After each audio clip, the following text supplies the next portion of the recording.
le prince Philippe aura droit à un hommage digne de ce nom. Le 9 avril dernier, le prince consort et époux d'Élisabeth II s'est éteint à l'âge de 99 ans, après une vie au service de la monarchie britannique, et surtout, aux côtés de la reine durant 73 ans de mariage. Mort en pleine pandémie de Covid-19, ses funérailles avaient été célébrées en petit comité, les cérémonies étant alors limitées à 30 personnes. Mais si de nombreux téléspectateurs ont pu suivre la cérémonie en direct à la télévision, voilà que le prince Philippe va finalement recevoir un hommage tout particulier pour le premier anniversaire de sa mort en avril 2022. Et ce, à l'initiative d'Élisabeth II.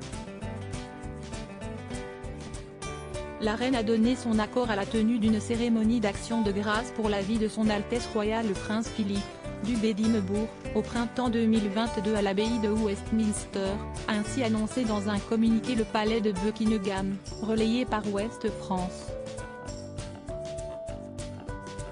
Pour le moment, aucune date officielle n'a été dévoilée par la monarchie, qui attend sûrement de voir l'évolution de la crise sanitaire.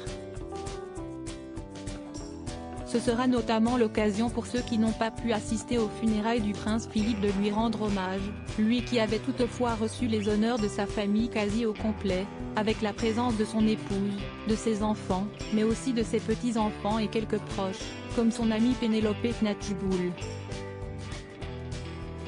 À quoi va ressembler le premier Noël de la reine sans son mari? Une disparition qui a profondément marqué l'année 2021 de la reine Elisabeth II, à qui un médium a récemment prédit une année 2022 plus réjouissante, marquée notamment par son jubilé de diamant. En attendant, elle s'apprête à fêter son premier Noël sans son mari, et ce au château de Windsor, avec quelques membres de la famille royale qui vont la rejoindre. Cette année encore, la monarque a décidé de ne pas se déplacer jusqu'au château de Sandringham, où elle célèbre généralement Noël. Inquiétée par la situation sanitaire, elle a ainsi jugé plus sage de rester dans sa demeure actuelle, où elle s'est établie depuis le début de la pandémie. Et si est sans sa fille Anne qu'elle passera les fêtes, celle-ci étant le cas contact de son mari, touché par le Covid-19.